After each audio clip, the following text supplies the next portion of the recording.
Good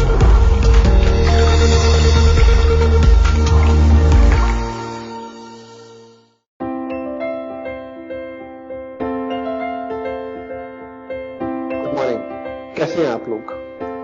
I welcome you all again to our YouTube channel on IBF academics. आज हम एक बात करेंगे एक जलते हुए सवाल का, जो बार बार हमसे पूछते हैं।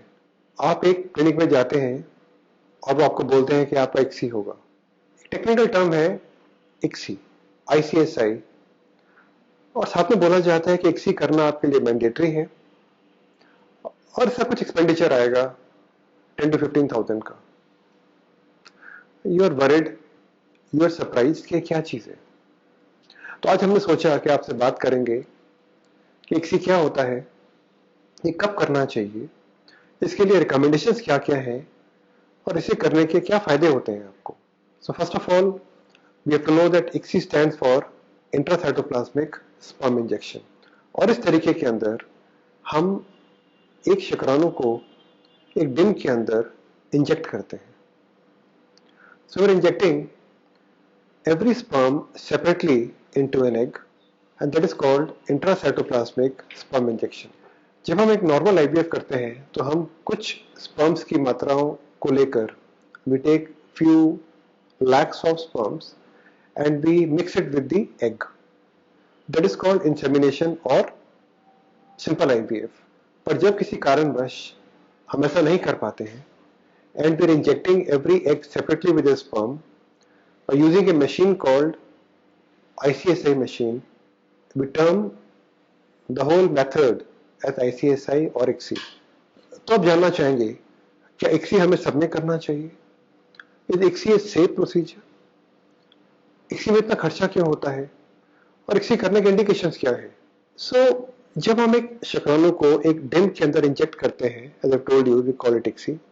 ये हम तब करते हैं जब एक मेल के अंदर स्पर्म काउंट की मात्रा कम रहती है, जब उनमें शुक्राणु कम होते हैं या उनमें पावर कम होती है। They are there but they are not working properly, तब भी हम ICSI करते हैं। अगर किसी मेल के अंदर, किसी आदमी के अंदर स्पर्म्स बनते ही नहीं हैं, तब हम एक छोटी सी सुई के जरिए हम स्पर्म्स निकालते हैं उनके टेस्टिस में एक प्रिक देकर, which we call it as Tessa, पीसा और मीसा। तो हम सर्जिकली स्पर्म्स को जब निकालते हैं एक टेस्टिस से तो उनकी मात्रा कम रहती है, तब भी हमें ICSI करना पड़ता है। अगर एक कपल के अंदर किसी को HIV है या HBsAg, ये तरह की कुछ वायरल बीमारियां होती हैं, ऐसी बीमारियां हैं, तब भी हम ICSI ही एडवाइस करते हैं। और अगर हम किसी कारणवश कपल का PGS करना चाहते हैं, जहां पर हम एक एम्ब्रियो बायोप्सी करते हैं बाद में, तब भी हम ICSI ही एडवाइस करते हैं कपल को करवाने के लिए। सो ICSI is a very simple technique. अभी मैं आपको बताना चाहूंगा कि ICSI सब में करने की जरूरत नहीं होती है। ICSI has got some indications. हर पेशेंट के अंदर ICSI करना गलत है और हमें करना भी नहीं चाहिए। So you must ask your doctor, is ICSI indicated in me, and in case indicated, अगर मेरे में ICSI होना है तो ICSI क्यों होना है, इसकी आपको जानकारी होनी चाहिए। ICSI करने का कुछ एडिशनल एक्सपेंडिचर हॉस्पिटल चार्ज करते हैं, then that can vary between 10 and 15,000 rupees. ICSI करने के कुछ फायदे होते हैं। ये एडवांटेजेस हैं कि जब हम ICSI करते हैं तो हम एक एग की जांच पहले से करते हैं। नॉर्मली जब भी हम IVF करते हैं तो हम एग की जांच नहीं करते, हम डिम की जांच नहीं करते हैं, और हम डिम को और शुक्राणुओं को आपस में मिला देते हैं। पर जब हम ICSI करते हैं तो हम एक डिम को क्लीन करते हैं, उसके ऊपर एक मेम्ब्रेन होती है, उसे निकालते हैं, तो हम जान पाते हैं कि जो कंडीशन है, जो मेच्योरिटी क्या है, जो मेच्योरिटी है डिम की, वो कितनी है। सो ICSI is a very good technique to know the maturity of the egg and to know the maturity of the sperm, and outcome is definitely very good, though it is labor intensive. ICSI करने में कुछ expenditure ज्यादा होता है। आखिर में आप हमसे जानना चाहेंगे कि ICSI करने पे कुछ गारंटी है सक्सेस की, या ICSI करने से मेरा सक्सेस रेट बढ़ेगा? तो आपको ये समझना है कि ICSI और IVF के सक्सेस रेट के अंदर कुछ खास अंतर नहीं है। ICSI का सक्सेस रेट तभी बढ़ता है जब हमारे पास जो मेल पार्टनर है उसके अंदर मेल फैक्टर इनफर्टिलिटी होती है।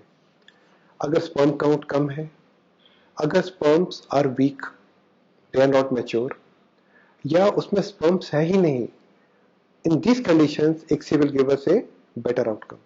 अगर किसी लेडी के कम अंडे बनते हैं, she is a poor responder, और उनमें जो वैल्यू है हार्मोन्स की वो बढ़ी हुई है और उनमें AMH कम है और हम सिर्फ 2 या 3 ही एग निकाल पाते हैं उनके अंदर जब हम उनका पिकअप करते हैं, ऐसे केसेस के अंदर ICSI हमें हमेशा बेनिफिट देता है. बट एक नॉर्मल कपल के अंदर अगर हम कंपेयर करते हैं IVF और ICSI को, तो दोनों का success rate is nearly equal.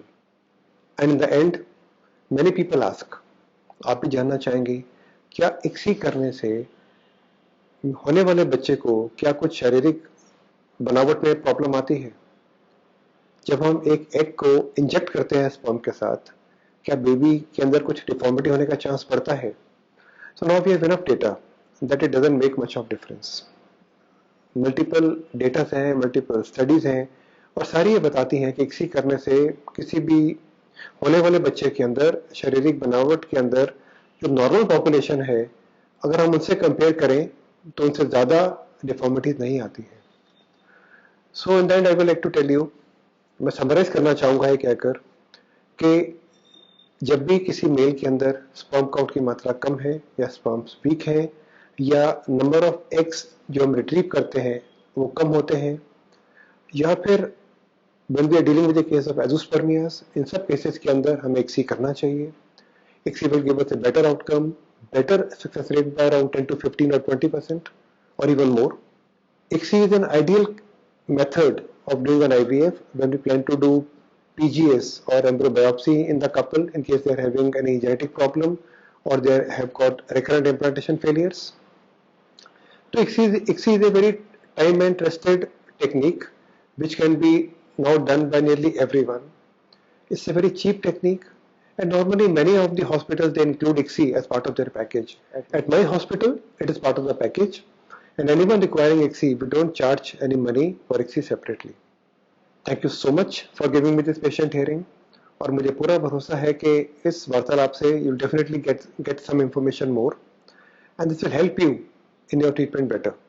अगर आप अभी भी कुछ चीज़ जानना चाहें, आप कुछ information ज़्यादा चाहते हैं हमसे, you can always call us, you can contact us and we'll be very happy to take your queries. Thank you very much for coming and visiting our channel and I'm very very sure we'll meet again in some time and we'll discuss about some new topic. Thank you so much. अपना ध्यान रखें and keep safe from COVID. शुक्रिया, धन्यवाद.